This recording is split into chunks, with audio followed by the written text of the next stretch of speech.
मंदिर कौन सी जगह पर हो, जिस जगह पर वो मंदिर आपके जीवन के अंदर लक्ष्मी का आगमन जो है वो लेकर के आए। पर उससे पहले हम ये जानेंगे कि मंदिर का वास्तविकता में अर्थ क्या है। क्या है अर्थ उस शब्द का जिसको हम मंदिर कहते हैं। मंदिर का अर्थ है मन के अंदर, यानी कि मंदिर। और मंदिर की जब हम बात करते हैं तो हम बात करते हैं कुछ प्रतिमाओं की, कुछ देवी देवताओं के स्वरूप की हम बात करते हैं। तो बहुत इंपॉर्टेंट है, मंदिर को समझने से पहले इन दो पहलुओं को जरूर समझें। जब भी मंदिर की बात होती है, दो चीजों की बात होती है। एक, उस मंदिर में कौन से देवी देवता का जो चित्र या प्रतिमा है, और दूसरा वो मंदिर जो है किस स्थान पर है, क्योंकि दोनों के प्रभाव मिलकर ही आपके मनस्तल पर एक इंपैक्ट क्रिएट करते हैं। तो मंदिर जिस भी स्थान पर है, उस स्थान पर हमें कुछ चीजें सुनिश्चित करनी होती है, तो आज हम उसके बारे में जानेंगे।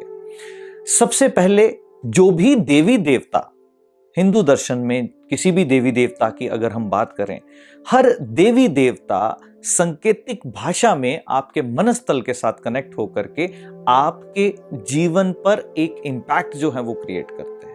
क्योंकि जब हम बात करते हैं भगवान श्री राम की, तो हम बात करते हैं मर्यादा पुरुषोत्तम।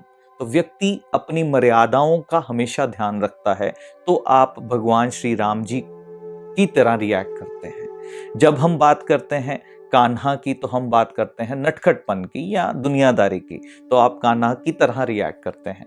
जब हम बात करते हैं भगवान श्री शिव की, तो उनके दो स्वरूप जो हैं, एक स्वरूप जो कि साधना में लीन है, और एक स्वरूप जो है जिसमें इनका तीसरा नेत्र जो है वो खुला हुआ है। तो आप भी अपने जीवन में कभी अपने आप में लीन हो जाते हैं, कभी क्रोध में जब आ जाते हैं, तो आप ये स्वरूप जो है वो धारण करते हैं।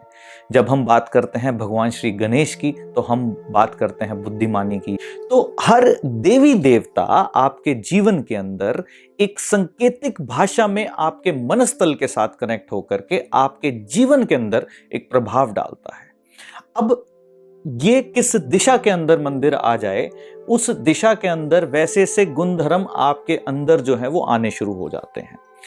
वास्तु के दृष्टिकोण से किस जगह पर मंदिर नहीं होना चाहिए, पहले उसको समझते हैं। वास्तु के दृष्टिकोण से पहली दिशा जहां पर मंदिर नहीं होना चाहिए वो है आपके घर में, अगर साउथ या साउथ साउथ वेस्ट की अगर हम बात करते हैं, तो वहां पर मंदिर नहीं होना चाहिए आइडियली। क्योंकि साउथ साउथ वेस्ट की जो दिशा है वो ऐसा स्थान है जहां से एनर्जीज जो है बाहर निकलती हैं।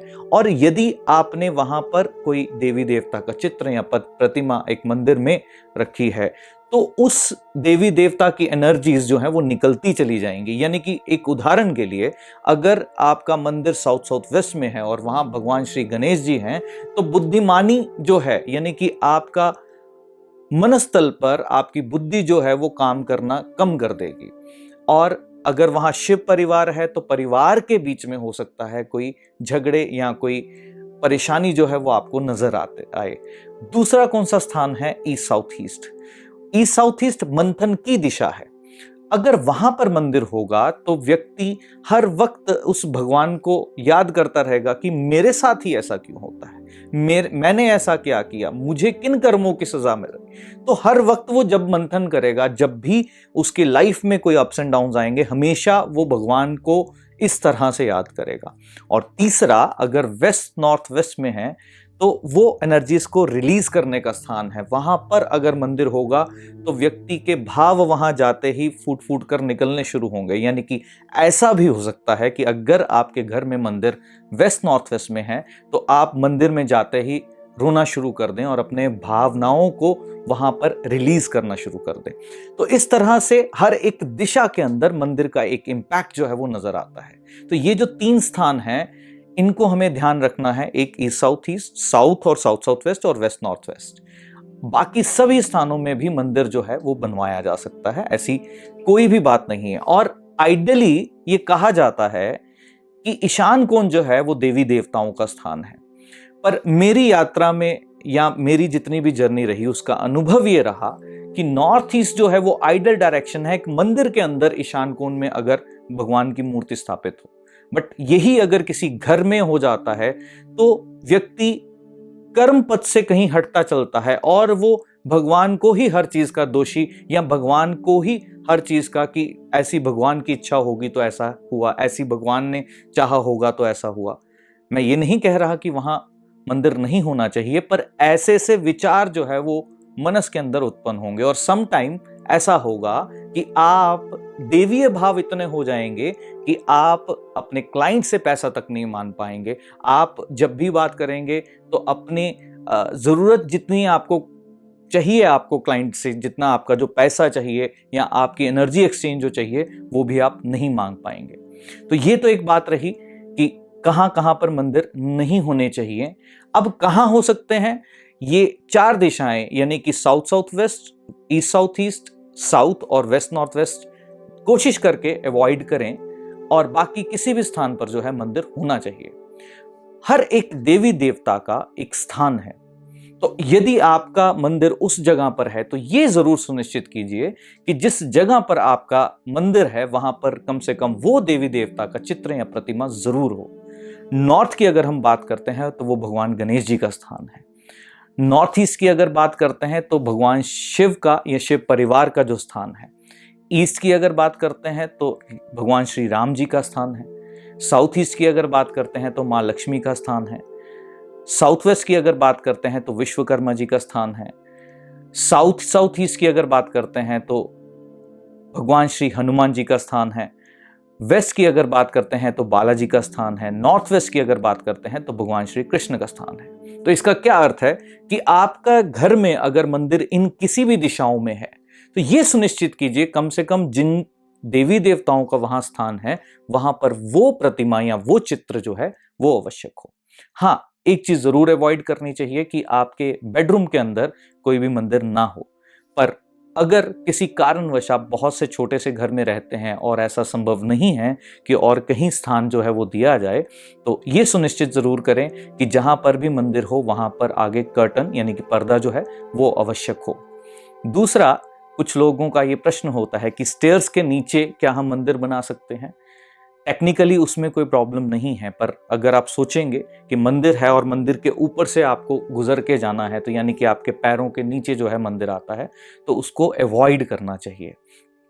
अब हम बात करेंगे कि भगवान श्री गणेश और माँ लक्ष्मी ये कैसे पैसे के आगमन का प्रतीक है, ये कैसे आपके जीवन के अंदर आगमन लेके आते हैं। जब दीपावली पर आप इनकी पूजा करते हैं तो वास्तविकता में उसका अर्थ क्या है? भगवान श्री गणेश जो हैं ये बुद्धिमानी का कारक है, यानी कि व्यक्ति के अंदर बुद्धि कितनी है उसका कारक है।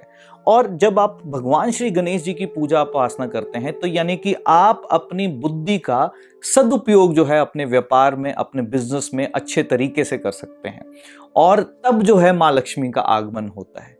ये जरूर सुनिश्चित कीजिएगा कि माँ लक्ष्मी जो है वो विराजमान हो, वो खड़े स्वरूप में ना हो, यानी कि वो खड़ी हुई स्थिति में ना हो, वो उन्हें हमें विराजमान करवाना है।